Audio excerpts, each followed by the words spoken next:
Hey, welcome to Friday Night Drills. Another week has come and gone.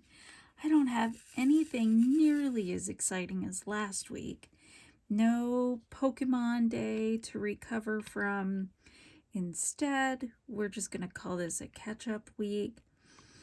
All the things that have been on my list that I didn't get to for the past couple weeks, I tackled this week. So it was a very boring week. But that just means I was able to catch up on the other thing I love, which is trials. I believe I had mentioned Emily D. Baker. Hang on, let me double check my color here. Working on 23. I'm looking for P's. She is covering the Corey Richens trial. This, my friends, was one doozy of a trial week. Holy smokes. Could not believe it. It was me constantly yelling things at the TV. These are really long court days. I mean, 10-hour streams, which is incredibly challenging to try to fit in after work. Like, I don't have 10 hours from the time I get home until I go to bed. Gotta tidy those up. So I was staying up later than I should, which is bad. I don't want to do that. And everything was so captivating. I was going to say contestants.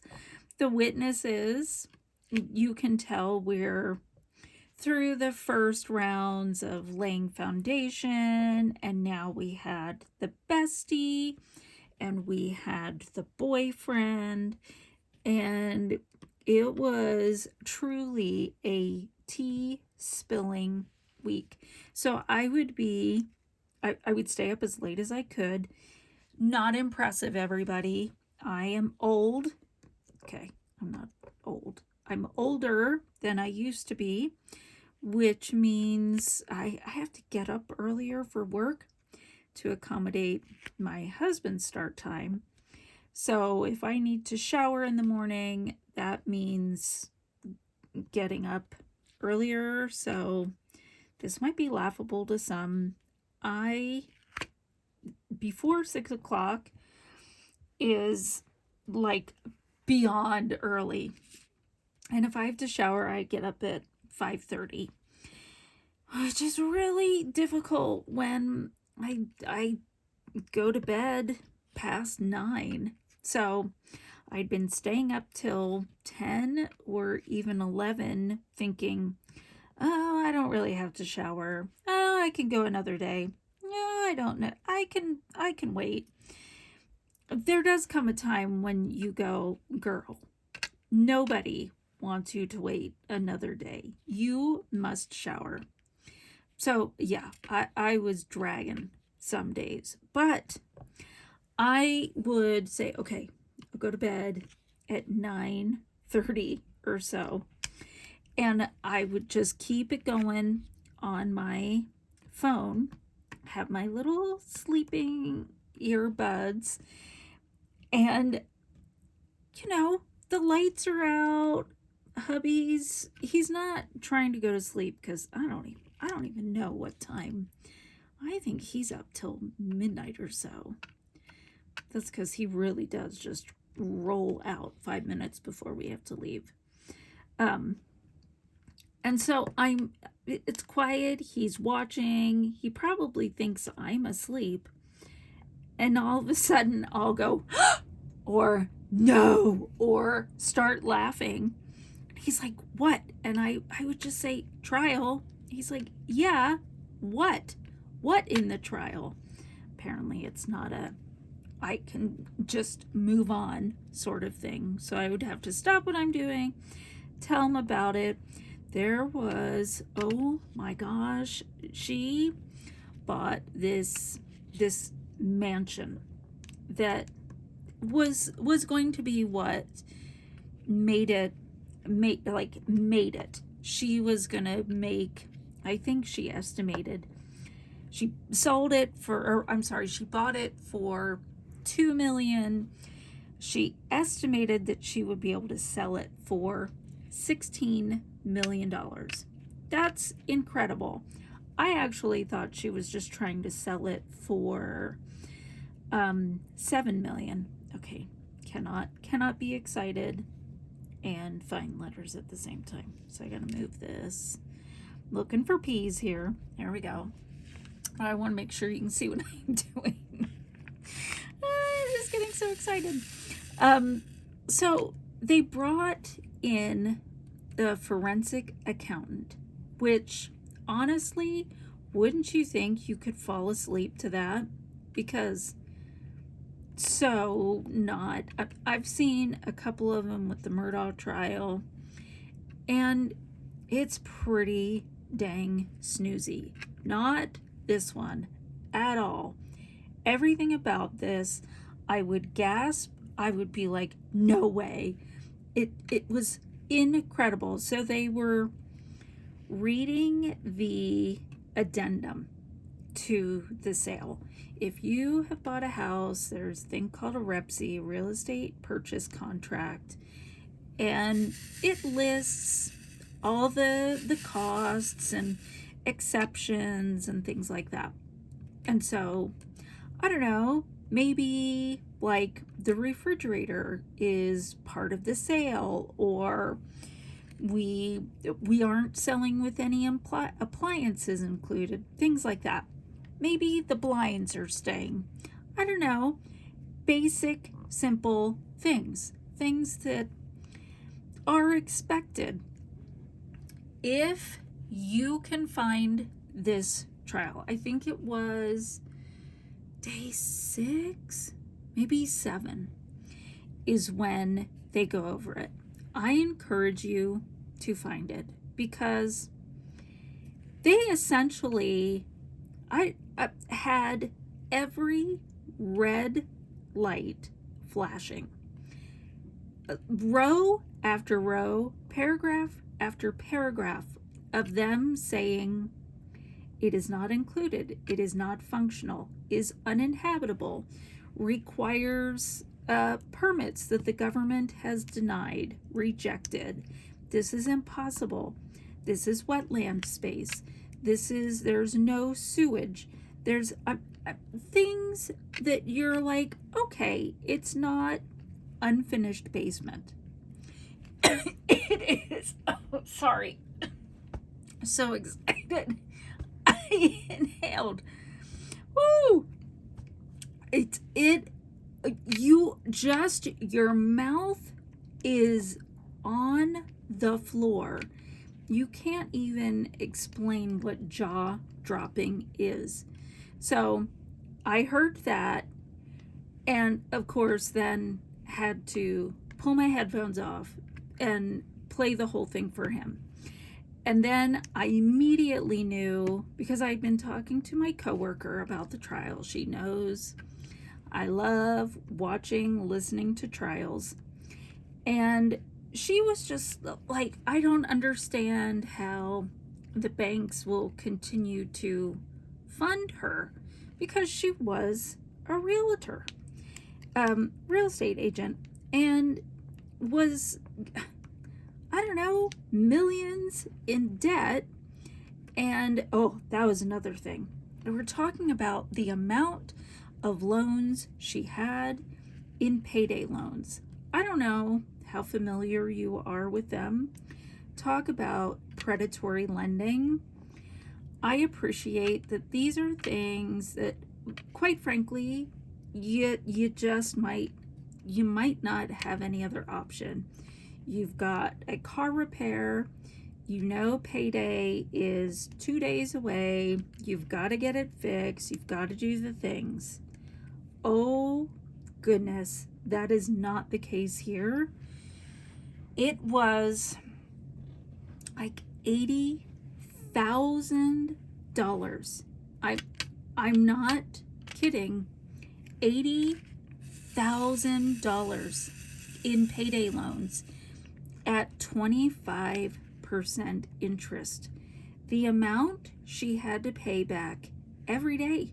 She had to make hundreds of dollars of payments daily. So I know, oh my goodness gracious, I can't, okay, hang on, I gotta twist the pen. She was having to make $5,000 in payments every week just for the payday loans. So this is all, I guess, allegedly, because we say that to protect ourselves from being sued. But this is the evidence that was shared over and over and over. This forensic accountant would just say, and that is one account. That is one bank account. So allegedly she was taking her husband's his business bank account and cutting and pasting, truly, literally cutting and pasting, because they went to the same bank, America First.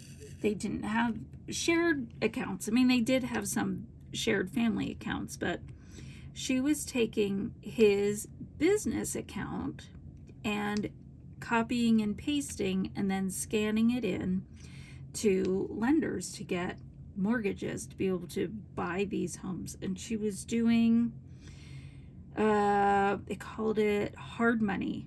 And I actually did not know this. I learned it this week.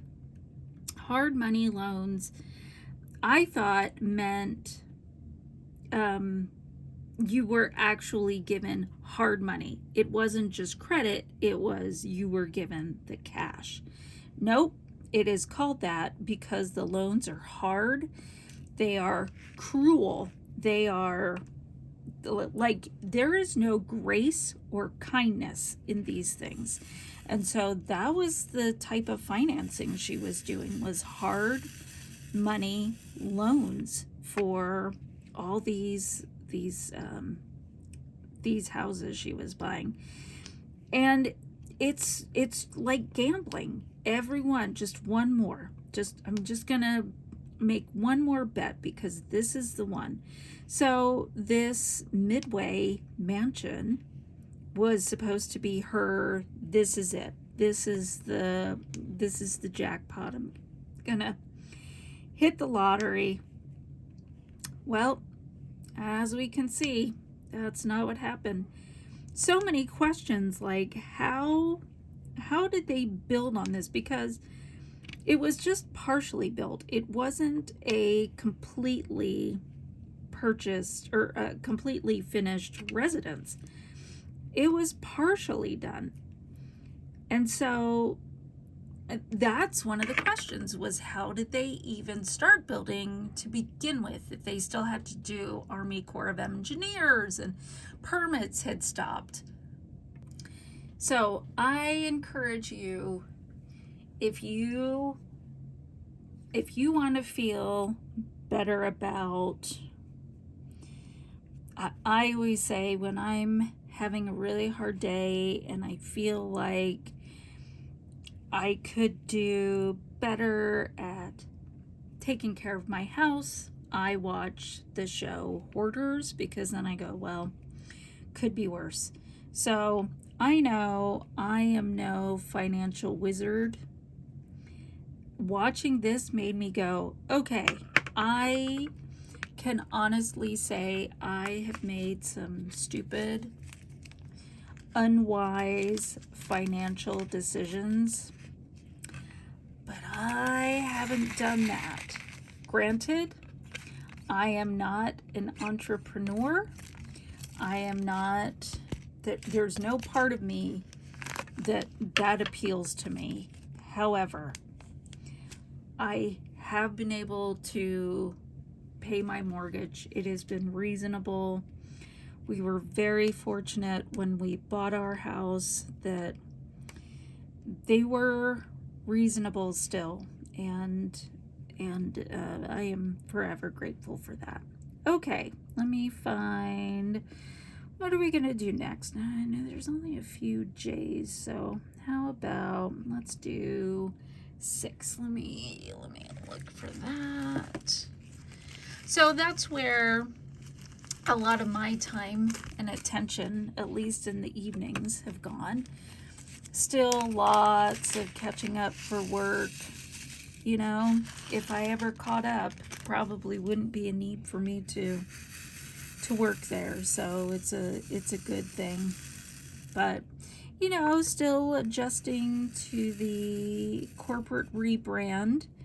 That's always a challenge. Okay, 6. I want to make sure I do this right. In all honesty, I actually started filming, thought, oh, it's a no-brainer, and was looking at this and saw, oh, well, it's J, obviously. And then I was finishing up the few J's I had on here, and then started looking at all the other colors, and they also have J, and I shook my head and went, oh no, not again.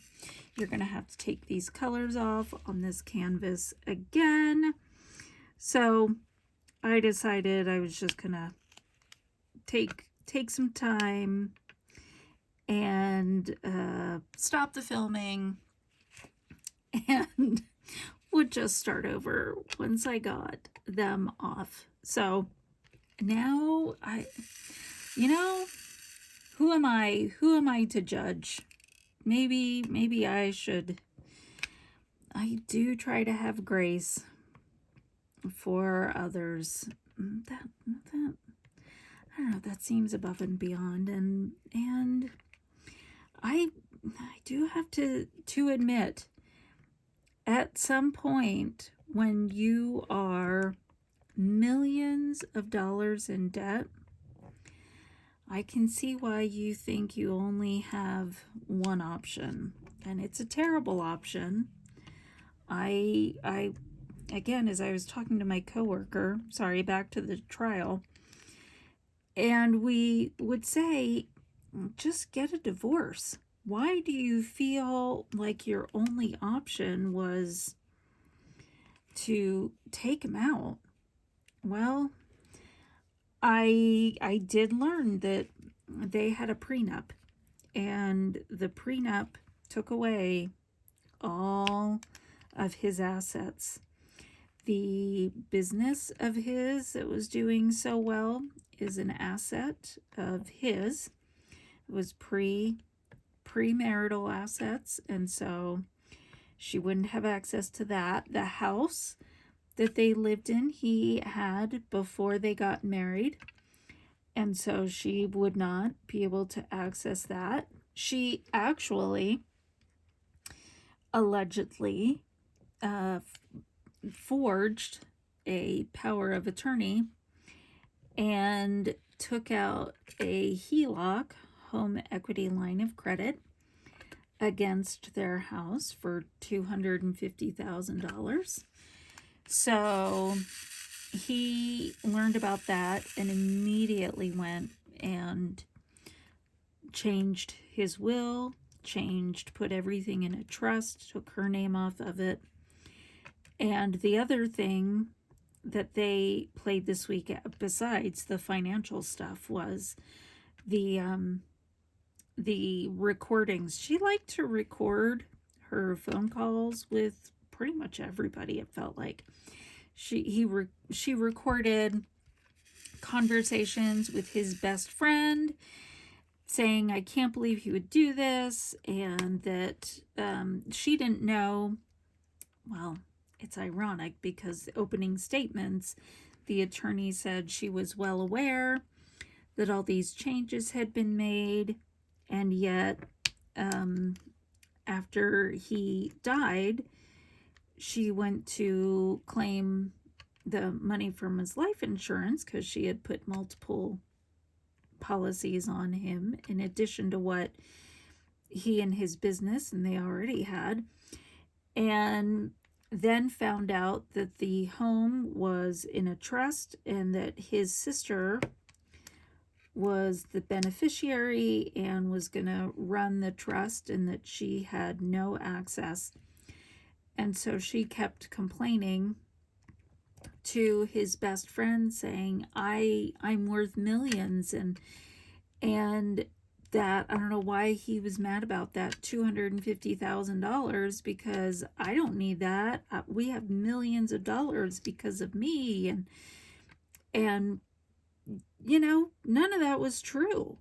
The one thing the forensic accountant did say was, in her panic of thinking, okay, if she could sell the house, if she got all the life insurance, which she did get $2 million of the life insurance before the insurance company got wise. They're now suing her as well to get that back. But hang on, sorry, I know, cliffhanger here. Oh goodness gracious, what was I saying? We were talking about, oh, you guys, this is the worst. Okay, hang on. Now I'm gonna have to pause. Hang on. I remember, okay, and I thought, you can't diamond art while you're trying to think of it because you're not on camera. So if she had gotten everything, all the assets, the big question was, would she have been out of debt? And even with everything, she still would have been $2 million in debt. So it was a no-win. I'm sure she was telling herself over and over again that she would make it work. And at some point, I don't know. I don't know what the solution, what it would have been that would have made her say, I did it, this is enough. But wow, it is true crime at its best. I don't know. I know a lot of people like to listen to true crime podcasts or books while they diamond art. I am a huge fan of listening to trials, which I guess is true crime. I've learned a ton. I don't think I would like it as much without the YouTube moderator. I think she is what makes this a success and makes it interesting to me. So in some ways, she was an inspiration for me wanting to jump on that train. Although, again, it's really for community. I think it's so fun to share things with people. And I certainly am not an attorney like she was. And I am no diamond art pro. But I do like having a good chat and doing something I love, even though I'm only okay at it. But that's all right. I don't have to be perfect. Well, I had a whole list of things. Once again, my desk is covered with Post-it notes of things that I'm going to talk about on each Friday night drill session. I think I have successfully, maybe of the 4 or 5 things I have listed every week, maybe get through one of them. I am reminded over and over why I wanted to do this. And somebody mentioned to me today at work that we're talking about bringing together a mentoring program, and he had said that mentor is the verb, but what we're really seeking to do is form a community. And when I built the culture program in our local office, that was one of the keywords, was community. It was communication, community. Because I think that's what people are longing for. It would make a difference if I actually had a drill in there, so I'm pressing it in. I hope you feel that when you join. I don't know if anybody is out there, but I want you to know that community is important to me. And the goal is to make this, again, a place where you can come and take a deep breath. I was watching a couple, actually, I didn't even finish them. I started watching some YouTubers, some diamond artists, and I stopped because to me, the point of what they were doing is trying to show what they have accomplished, what they have purchased, what they have sponsored, and that still is not what I'm wishing for from this. I'm sitting here terrible at what I do. I feel like people who are watching maybe don't even rejoin because they go, oh my gosh, she doesn't place them straight, and it might make you a little bonkers. But you know, I hope what it does give you is a place, could be that I'm the person you're turning to when you feel like you aren't very good at diamond art and you go, well, at least I'm not like her. And if that's why you join, then I'm happy I can provide that for you. I hope you get to come here and quiet your brain, take a deep breath. I hope you look forward to these as much as I do. I see that my commute time is almost up. So until next time, feel free to subscribe or don't. Feel free to like or not. And until next week, happy drilling, everybody. Bye.